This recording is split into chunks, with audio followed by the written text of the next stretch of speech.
Good morning, Alex and friends. I'm Grace. Today is Monday, August 24th, 2026, and you're listening to Alex's News.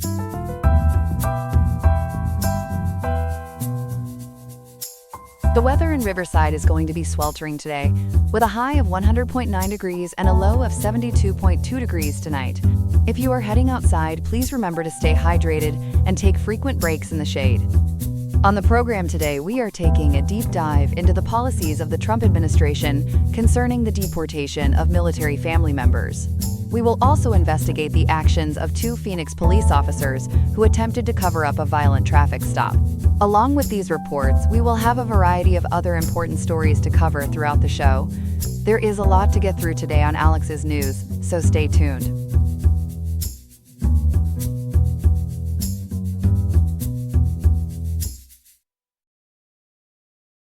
Good morning, everyone. We're following a story that ties together immigration enforcement and a Navy family's heartbreak. Our reporter Ethan has been digging into this. Ethan, who was arrested and when? Good morning, Grace.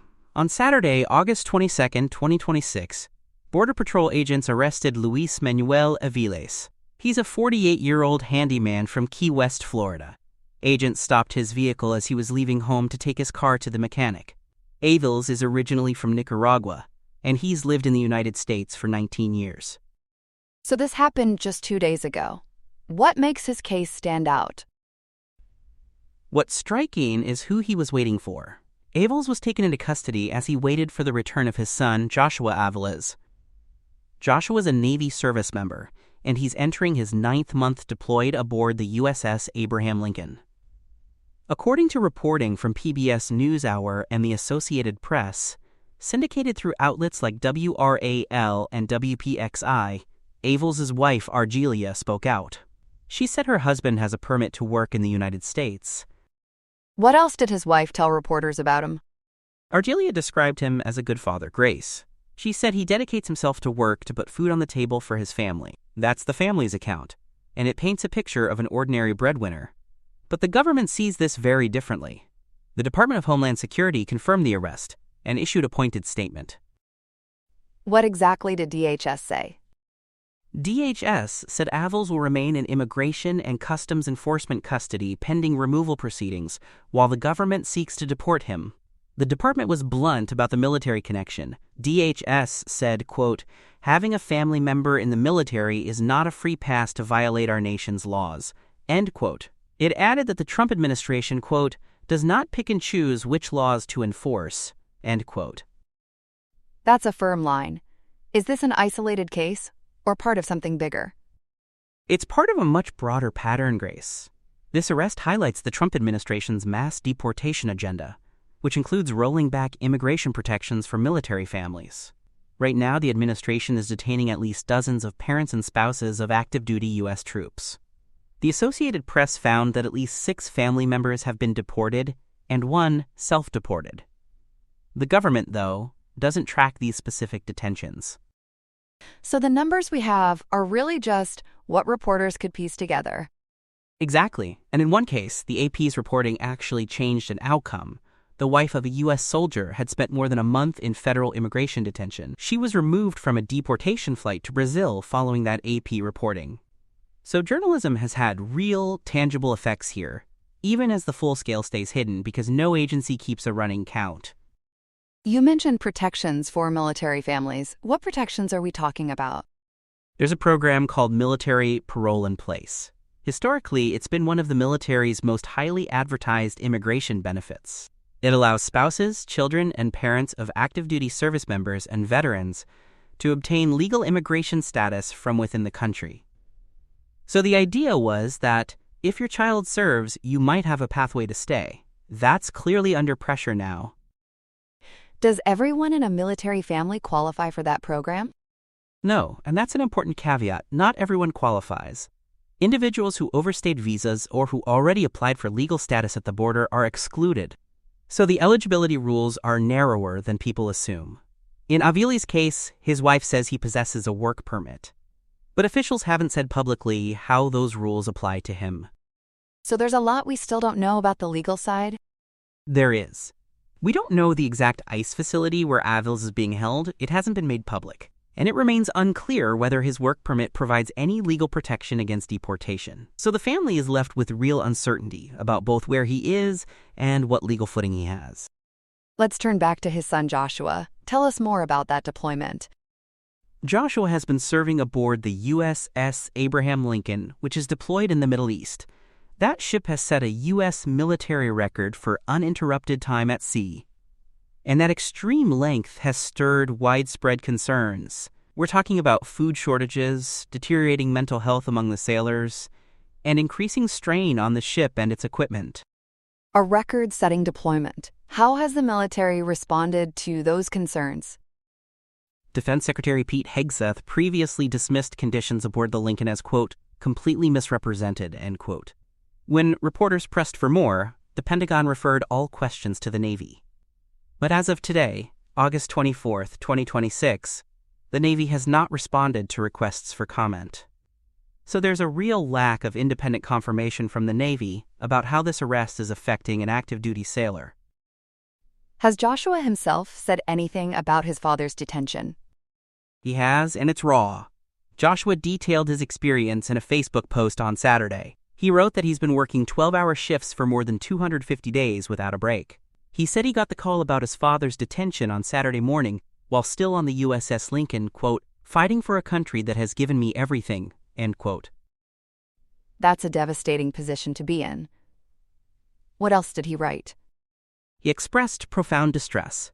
Joshua wrote, quote, this is heartbreaking for me.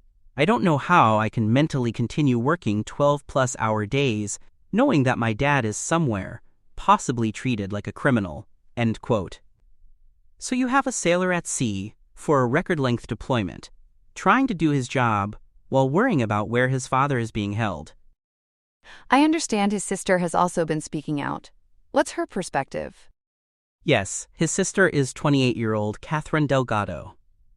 She explained that Joshua joined the military in part because he thought it would improve his father's chances of getting citizenship. The hope was that Luis would, quote, no longer be living in fear of being arrested, end quote. So there's a painful irony here. The son's service was meant to protect the father, and now the father's been detained anyway. How is Catherine coping with all of this? She's described the separation as devastating. Delgado refers to her brother as her, quote, best friend, end quote, and, quote, ride or die, end quote. She spent weeks not knowing where he was. And after hearing that Joshua wasn't getting enough food, she spent hundreds of dollars sending care packages with food and hygiene products. Some of those never even arrived. So the food shortage concerns weren't abstract for this family. Not at all. It was personal enough that she was spending her own money to feed her brother from afar. And there's a bittersweet turn. News recently broke that the ship will soon be brought out of service in the Middle East. That means Joshua is, quote, supposed to come home soon, end quote. But Delgado noted painfully, quote, and he's going to come home without his father, end quote. That homecoming is going to look very different than they imagined. What about his mother, Argelia? Argelia shared that the lengthy deployment had been incredibly challenging for Luis. He was eagerly looking forward to its conclusion.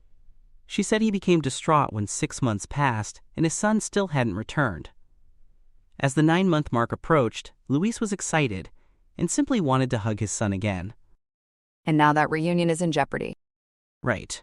That reunion is now overshadowed by his sudden detention and looming deportation. So you have a father counting the days to embrace his son, and a son at sea counting the days to come home. And the arrest on Saturday has thrown all of it into question, with removal proceedings moving forward as we speak. It's a wrenching story on every front. Ethan, thank you for walking us through it. Thank you, Grace. We'll keep following developments, especially any response from the Navy. We'll have more when we get it. Stay with us. We've got another story coming up right after this. Good morning and welcome back. Our next story out of Phoenix is a disturbing one, involving 2 former police officers now facing serious charges. Here to walk us through it is our reporter, Chloe. Chloe, good morning. Good morning, Grace. Yes, this is a case that's really unsettled a lot of people in Arizona. As of today, August 24th, 2026, 2 former Phoenix police officers have been fired and arrested. Their names are Antonio Felix and Luis Vasquez. It all stems from a violent, unreported traffic stop that happened back on August 5th, nearly 3 weeks ago now. Nearly 3 weeks. So take us back to that night. What exactly happened during the stop? According to reporting from ABC News, the Bozeman Daily Chronicle, and the Telegraph Herald, all citing the Associated Press, the encounter happened late at night in Phoenix. There were 2 victims, a male driver and a female passenger. They said the officers smashed the car's window during the stop, and it escalated quickly from there. This wasn't a routine interaction by any account. When you say it escalated, how bad are we talking? It's pretty severe, Grace. The male driver alleged that Luis Vasquez punched him in the face multiple times and threatened to shoot him. The female passenger was pulled out of the vehicle and handcuffed, though she was eventually released at the scene. And here's the part that really stands out. Both victims reported being shocked with a taser during the encounter, so this was a genuinely violent confrontation. That's frightening. So what did the driver do after all that? Remarkably, the man managed to drive away from the scene. He then abandoned the vehicle in the neighboring city of Tempe. And that decision, whether he realized it or not, is actually what set the whole investigation in motion. Because the car didn't just disappear. It was found. And that discovery started connecting the dots. So how did investigators first stumble onto this? It came to light after a Tempe police officer discovered that abandoned vehicle. According to a Tempe police report cited by ABC News, the officer first checked with dispatch to see if the car had fled from any neighboring agencies. He was told it had not. So then he contacted the registered owner of the car, who turned out to be the driver's mother. That connection led him to both the female passenger and the male driver. And that's when the victims told their story? Exactly. The victims told the Tempe officer about the assault and the use of a taser. And here's something telling about how extreme this all sounded.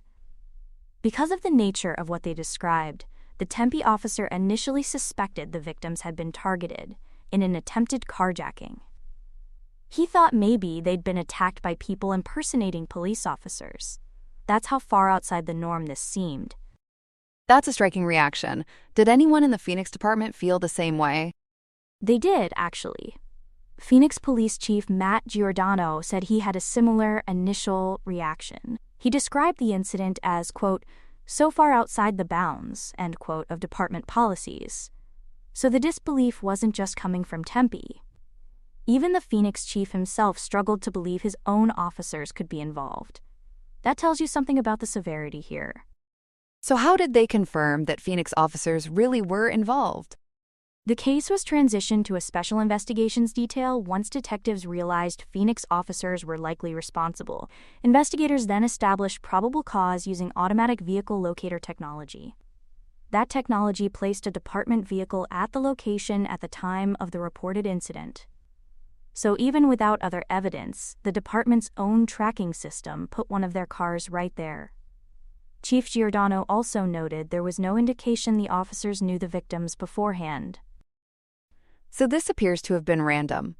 What do we know about the 2 officers themselves? Antonio Felix had served 9 years with the Phoenix Police Department, and Luis Vasquez had served 8 years. So these weren't rookies, they were experienced officers. Chief Giordano did confirm that both had previously violated department policy at some point. But he was careful to emphasize that those prior infractions were, quote, nothing of this nature, end quote. So nothing in their records apparently signaled something like this. Let's talk about the charges. I understand they go well beyond assault. They do, and this is where it gets extensive. Initial reports from ABC News and others focused on kidnapping and aggravated assault, but further reporting from WOWT, WSLS, and KJZZ points to a much broader array of felony charges. Beyond the kidnapping and aggravated assault, there's felony assault involving a bound or physically restrained individual, plus aggravated robbery. There's also tampering with physical evidence and hindering prosecution. That's a long list. Is there more? There is.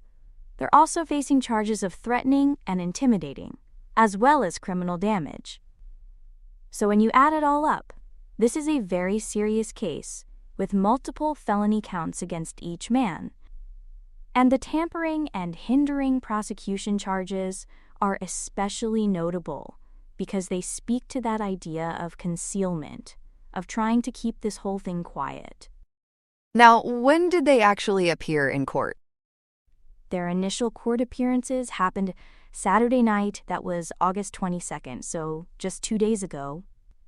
A judge set a $100,000 secured appearance bond for each defendant. And release came with conditions, specifically electronic monitoring. Prosecutor Tom Van Dorn argued that the officers used their official authority to, quote, cause harm, end quote, and to conduct an unlawful detention. So the prosecution is really leaning into that abuse of power angle. And where do the two men stand right now? As of Sunday, August 23rd, which was yesterday, Dave Evans of the Maricopa County Sheriff's Office confirmed that Luis Vasquez had been released on bond. Antonio Felix, however, remained incarcerated at the Lower Buckeye Jail in Phoenix. So their situations differ at the moment. Both officers do have a scheduled court date coming up on Friday, so there's more to come this week. You mentioned concealment earlier. What did the officers fail to do that night? This is a really central part of the story, Grace. The Phoenix Police Department confirmed that the officers did not report the August 5th traffic stop at all. And on top of that, they failed to activate their body-worn cameras. That means there's a total lack of video evidence from the encounter. So investigators had to rely on the victims, accounts, and that vehicle locator technology to piece everything together. No body camera footage at all. That must complicate things. It does, and it also underscores why the concealment allegations are so serious. If they hadn't abandoned that car in Tempe, it's fair to wonder whether this ever would have surfaced. There was no report filed, no video recorded. It really was that chance discovery of the vehicle that unraveled the whole thing. Without it, the victims might have had a very hard time being believed. So what happens next for the department itself? Chief Giordano has said the department's internal audit and investigation into the matter are ongoing. So beyond the criminal case against these two men, the Phoenix Police Department is looking inward. They want to understand how this happened and whether anything was missed.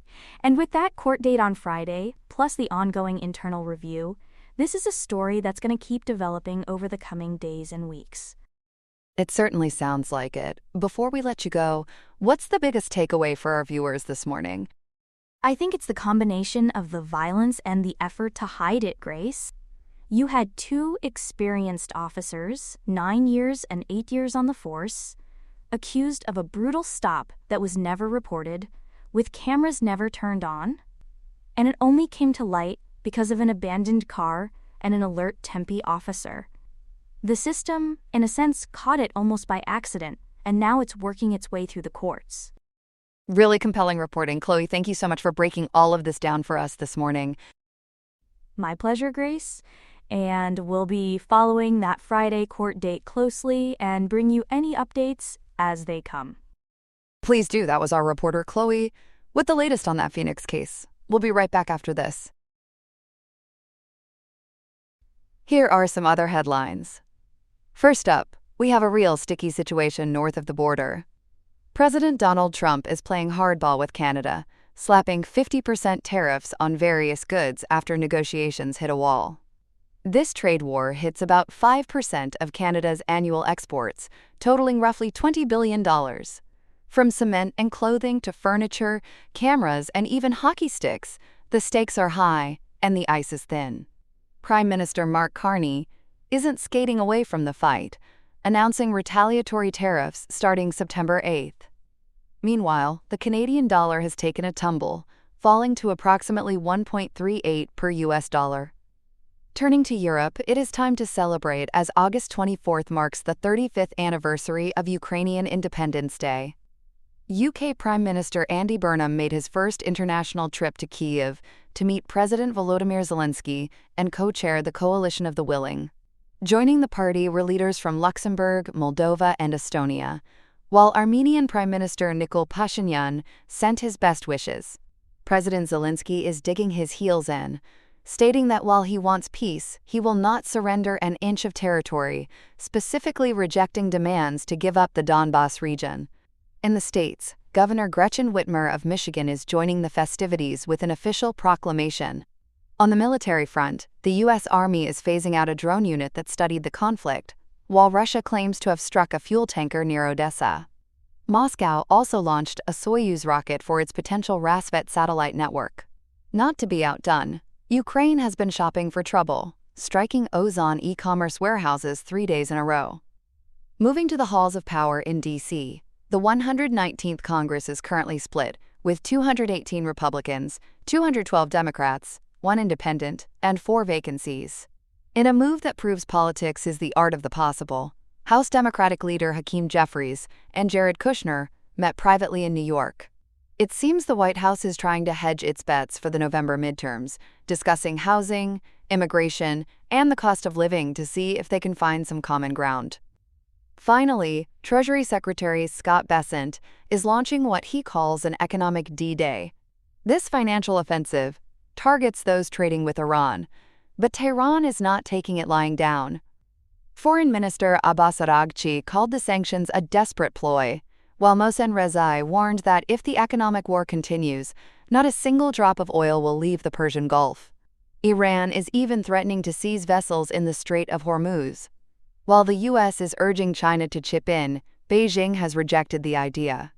Investors are feeling the heat, as oil prices pulled back in early trade. That's all we have for now. Today's episode was made by Alexander King with Claude Opus 4.8, Gemini Pro 3.1, Gemini Flash 3, and Google Cloud Text-to-Speech. I hope you have a great day. I'll see you tomorrow, Alex.